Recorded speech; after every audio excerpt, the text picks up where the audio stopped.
وہ اس پہ بہت زیادہ کرٹیسائز کرتے ہیں، حد تک امیز الفاظ اس کے لیے استعمال کرتے ہیں، تو قائد اعظم اس کو اوپنلی کرٹیسائز کرتے ہیں، اور یہ ایک بہت بڑا کارنامہ ہوتا ہے کہ ایک انڈین جو ہے کسی برٹش کو اوپنلی کرٹیسائز کرتا ہے۔ تو اس کے بعد امپیریل لیجسلیٹو کونسل سے ریزگنیشن، ظاہر ہے فرسٹ ورلڈ وار کے اینڈ پہ برٹش انڈیا نے جو پرومس کیا ہوتا ہے کہ یہاں پہ کچھ وہ لیجسلیٹو ریفارمز انٹروڈیوس کروائیں گے، بجائے کہ وہ ریفارمز انٹروڈیوس کروانے کے برٹش گورنمنٹ جو ہے یہاں پر رالٹ ایکٹ 1919 انٹروڈیوس کروا دیتی ہے، جس کے نتیجے میں قائد اعظم احتجاجاً جو ہے وہ امپیریل لیجسلیٹو کونسل سے جو ہے وہ ریزائن کر دیتے ہیں۔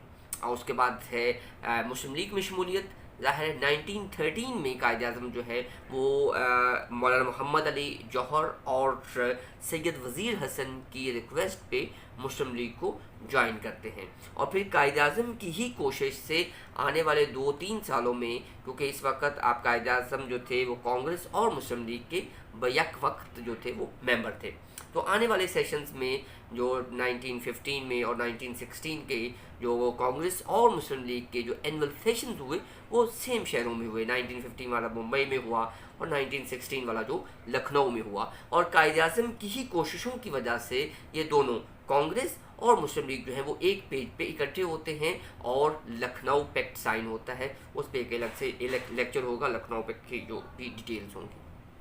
اب لکھنؤ پیکٹ سائن ہونے کے بعد جو ہے وہ ظاہر قائد اعظم کو ایک ٹائٹل ملتا ہے، اور وہ ٹائٹل کیا ہے؟ Ambassador of peace. پھر قائد اعظم ہمیشہ قانونی جنگ لڑتے تھے، یاد رکھیں برِ صغیر میں جتنے بھی لیڈر سے، پولیٹیکل لیڈر سے، ہی از دا اونلی ون کہ جو کبھی بھی جیل نہیں گیا۔ اس کے علاوہ آپ کانگریس کے بہت ساری لیڈرشپ کو دیکھ لیں، آدھی سے زیادہ زندگی جو ہے وہ جیل میں گزری ہوئی ہے۔ کیوں جیل؟ کیونکہ قائد اعظم جو تھے وہ اگریسو پولیٹکس نہیں کرتے تھے، ہمیشہ آپ رولز کی بات کرتے، آپ لاجکس کے ساتھ اگلے بندے کو کنونس کرتے، آپ کبھی بھی جو ہے تشدد امیز سیاست کی طرف نہیں گئے، اور یہی وجہ ہے کہ جب 1919 میں تحریک خلافت شروع ہوئی اور گاندھی کے مشورے سے کانگریس اور جو مسلمان لیڈر تھے انہوں نے نان کوپریشن موومنٹ سٹارٹ کر لی، سول ڈس اوبیڈینس موومنٹ سٹارٹ کر لی، تو قائد اعظم نے اس بات پہ اختلاف کیا تھا، اور اسی اختلاف کی وجہ سے 1920 میں انہوں نے کانگریس سے ریزائن کر دیا تھا، اور فائنلی وہی ہوا جس چیز کا قائد اعظم کو ڈر تھا۔ کیا ڈر تھا؟ کہ مسلمانوں اور کانگریس اور مسلم لیگ دونوں میں کوئی اتنا لیڈر نہیں ہے جو اتنے میسو لیول پہ جو ہے وہ پبلک کو جو ہے وہ کنٹرول کر سکے۔ سو فائنلی کیا ہوتا ہے کہ خلافت کے اینڈ پہ، وہ خلافت کیسے اینڈ ہوئی دیٹس این ادر اسٹوری، تو خلافت کے اینڈ کے بعد کبھی بھی مسلم لیگ اور کانگریس جو ہے وہ ایک پیج پہ اکٹھے نہیں ہو سکے، تو دہلی پرپوزل کے اندر 1927 میں نہرو اور قائد اعظم کی ایک میٹنگ ہوئی، تو اس پہ نہرو نے قائد اعظم کو یہ ریکویسٹ کی تھی کہ اگر مسلم لیگ جو ہے وہ سیپریٹ الیکٹوریٹ سے ودرا کر لے تو ان کی باقی ڈیمانڈ جو ہے وہ مانی جا سکتی ہے۔ تو اگین قائد اعظم نے for the sake of Muslim and for the sake of Hindu Muslim unity, Quaid Azam نے جو ہے وہ ودرا کیا سیپریٹ الیکٹوریٹ سے، اس کو اردو میں جداگانہ انتخاب کہیں گے، جداگانہ انتخاب سے جو تھا مسلم لیگ کا جو سٹانس تھا اسے ودرا کیا، لیکن ظاہر ہے جیسے کانگریس کا ایک ایٹیٹیوڈ ہے کہ انہوں نے اس چیز کو اگین ایکسیپٹ نہیں کیا، اور نہرو رپورٹ میں وہ تمام چیزیں جو لکھنؤ پیکٹ میں کانگریس ایکسیپٹ کر چکی تھی ان تمام چیزوں کو ڈکلائن کر دیا، اور پھر اس کے نتیجے میں نہرو رپورٹ 1928 میں، اور اس کے نتیجے میں قائد اعظم نے 1929 میں اپنے مشہور جو تھے 14 پوائنٹ جو تھے وہ پیش کیے۔ اب یہ 14 پوائنٹ صرف پوائنٹس نہیں تھے، اگر آپ ایکٹ آف 1935 اٹھا کے دیکھیں اور قائد اعظم کے 14 پوائنٹس کو دیکھیں تو یہ آلموسٹ وہی چیزیں ہیں جو قائد اعظم نے 6 سال پہلے بتائی تھی کہ یہ چیزیں ہونی چاہیے، برٹش نے 6 سال بعد جا کے اس کو ایکسیپٹ کیا۔ خیر اس کے بعد راؤنڈ ٹیبل کانفرنس، لیکن راؤنڈ ٹیبل کانفرنس میں ظاہر سیکنڈ راؤنڈ ٹیبل کانفرنس کے بعد قائد اعظم سیاست سے اتنے وہ جو ہے وہ متنفر ہو جاتے ہیں کانگریس کے ایٹیٹیوڈ سے، تو قائد اعظم سیاست سے جو ہے وہ علیحدگی اختیار کر کے لندن میں اسٹے کرتے ہیں۔ تو پھر لیاقت علی خان کی جو ریکویسٹ پہ قائد اعظم جو ہیں وہ واپس آتے ہیں 1934 میں، اپریل 1934 میں وہ واپس آتے ہیں، مارچ 1934 کو واپس آتے ہیں اور مسلم لیگ کو ری آرگنائز کرتے ہیں۔ ابھی ان کو اتنا ٹائم نہیں ملتا کہ الیکشن 1936-37 ہو جاتے ہیں. یہ وہ الیکشن تھے جس میں مسلم لیگ بری طرح ناکام ہوئی, اور ناکامی کی صرف ایک ایگزامپل آپ دیکھ لیں کہ پنجاب میں صرف مسلم لیگ جو تھی وہ 2 سیٹیں گین کر سکی.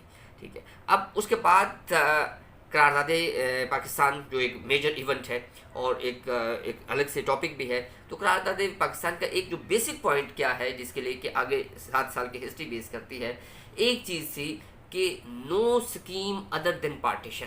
اب تقسیم کے علاوہ ہم کوئی سکیم جو ہے اس کو منظور نہیں کریں گے, اور آنے والے جتنے بھی ڈیولپمنٹ ہیں ہم دیکھیں گے اسی پوائنٹ پہ بیس کرتے ہیں. اور جیسے قائد اعظم کی ایک اور اسٹیٹمنٹ بھی ہے, I never take the right decision, I always take the decision and make them right.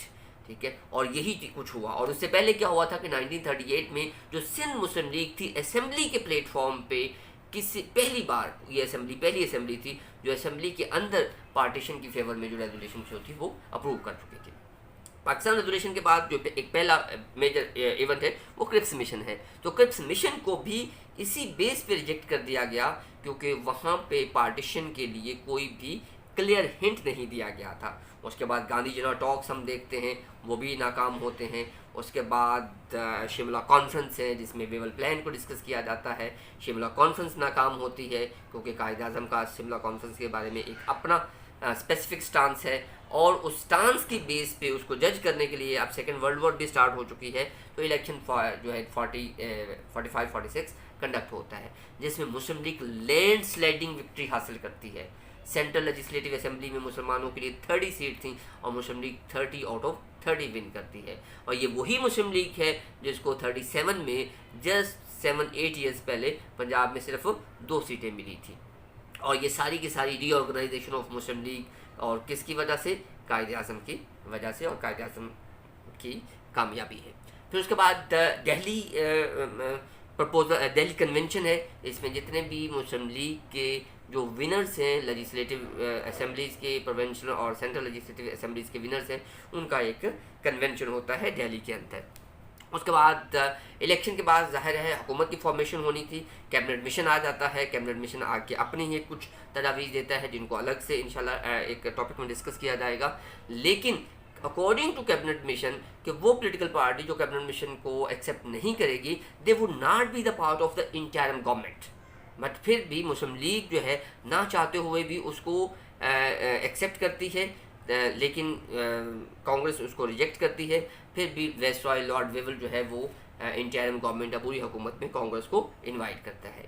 تو پھر ظاہر ہے مسلم لیگ قائد اعظم اس پہ ایک کال دیتے ہیں ڈائریکٹ ایکشن ڈے کی, یوم راست اقدام کی 16 اگست 1946 کو کہ کال دیتے ہیں, جس کی وجہ سے پھر ویسرائے بھی اور نہرو بھی قائد اعظم کو انوائٹ کرتے ہیں کہ آپ انٹرم گورنمنٹ میں ہیں جو ہے وہ ہمارے ساتھ آ کے بیٹھے. اور فائنلی مسلم لیگ ڈیسائیڈ کرتی ہے کہ وہ مسلم لیگ کے کانگریس کے لیے جو ہے میدان خالی نہیں چھوڑے گی. اور 26 اکتوبر 1946 کو کیا ہوتا ہے کہ مسلم لیگ انٹرم گورنمنٹ میں کو جوائن کرتی ہے. تو اس میں لیاقت علی خان جو ہیں وہ اس میں ایز اے فنانس منسٹر اس کو جوائن کرتے ہیں. تو جس کے بارے میں عبدالکلام آزاد جو ہے وہ کیا لکھتے ہیں کہ لیاقت علی خان کے عوامی بجٹ نے سردار پٹیل سے تقسیم کا منصوبہ تسلیم کروا لیا تھا. کیوں تسلیم کروا لیا تھا؟ کیونکہ جو لیاقت علی خان نے بجٹ پیش کیا تھا تاریخ میں یہ پہلا غریب نواز بجٹ تھا. خیر فائنلی 20 فروری 1947 کو prime minister of British Lord Attlee کو یہ اناؤنس کرنا پڑا کہ we are going to divide India into the 2 parts. تو اس کے بعد جو قائد اعظم کی سروسز ہیں وہ ایز اے گورنر جنرل کے طور پہ ہیں. امید ہے بہت ساری چیزیں آپ کو کلیئر ہو گئی ہوں گی. If you have any question you can comment below. Thank you very much.